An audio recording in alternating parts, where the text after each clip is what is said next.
President Donald Trump has publicly weighed in on one of the most high-profile legal battles in modern American politics, suggesting that Dr. Anthony Fauci should face criminal prosecution.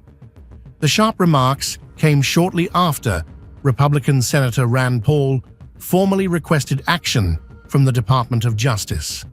This latest escalation follows a tense congressional hearing where Dr. Fauci consistently refused to answer questions from lawmakers, escalating a long-standing standoff between Capitol Hill Republicans and the former public health official. For 38 years, Dr. Fauci served as the director of the National Institute of Allergy and Infectious Diseases. During his decades-long career, he advised 7 U.S. presidents and earned international recognition as a leading authority on infectious diseases. However, during the outbreak of COVID-19, Fauci became the primary public face of the government's pandemic response. His recommendations on lockdowns, masks, and mandates made him a central figure in a nation deeply divided, especially as the virus ultimately claimed the lives of over 1.1 million Americans. Drawing parallels to former White House advisors Peter Navarro and Steve Bannon, both of whom faced federal charges for refusing to comply with congressional subpoenas, Trump argued that Fauci's conduct warrants similar legal scrutiny. According to Trump, the decisions and public statements made by Fauci during the health crisis constituted actions far more serious than typical administrative disputes, framing the matter as a failure of public accountability. Tensions reached a boiling point when the Senate Homeland Security Committee took decisive action. In a dramatic move, the panel officially voted to hold Dr. Anthony Fauci in contempt of Congress following a marathon 3-hour hearing. The committee vote was razor-thin, ending at 8-7, strictly along party lines. The catalyst for the vote was Fauci's continuous invocation of his Fifth Amendment rights against self-incrimination, which he cited over 100 times throughout the questioning.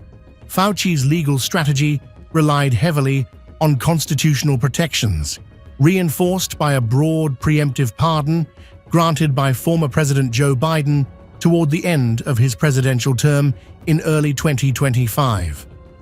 That executive pardon provided Fauci with immunity from federal prosecution for any official actions taken during his tenure between 2014 and early 2025, shielding him from historical criminal charges regarding the pandemic response. Despite the presidential pardon, Senator Rand Paul insists that the Department of Justice must step in immediately. Paul bypassed standard full Senate referral procedures, asking federal prosecutors to act directly on the committee's contempt citation. If the Department of Justice chooses to pursue the referral, the decision will rest with Jeanine Pirro, the U.S. Attorney for the District of Columbia.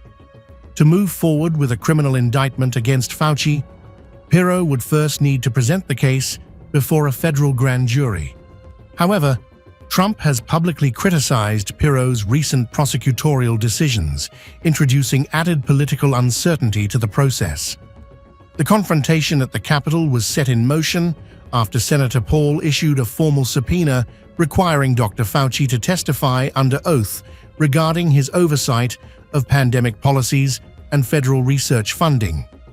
In his opening statement, Dr. Fauci delivered a stinging rebuke of the committee's leadership, directly accusing Senator Paul of harboring a personal obsession with pursuing his criminal prosecution. Fauci maintained that the entire proceeding was orchestrated solely to entrap him into saying something that could fulfill Paul's long-standing campaign promise to see the former official behind bars. Senate Republicans countered that while Biden's pardon protects Fauci against past actions, any false testimony given under oath during the 2026 hearings would expose him to new, unpardonable perjury charges under federal law.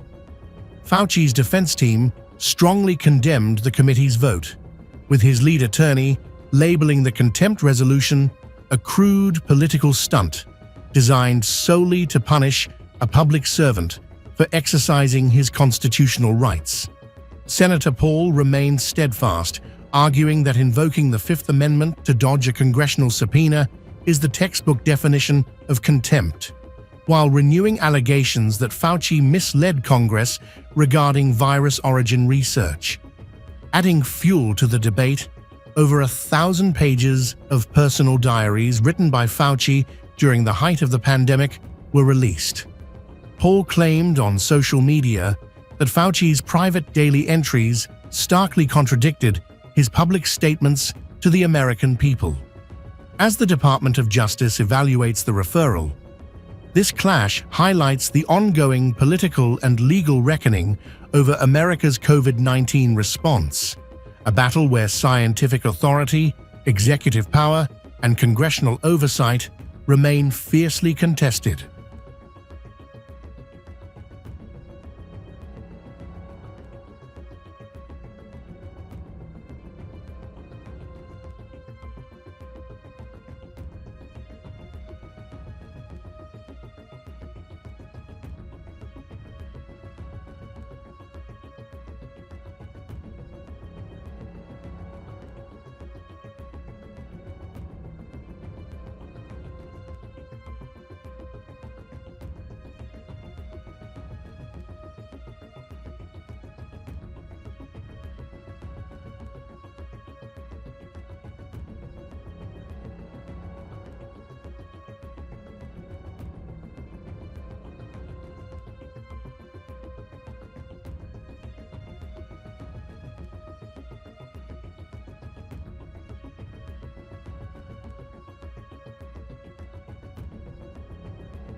If you like this video, then like, share and subscribe to Mirror Now.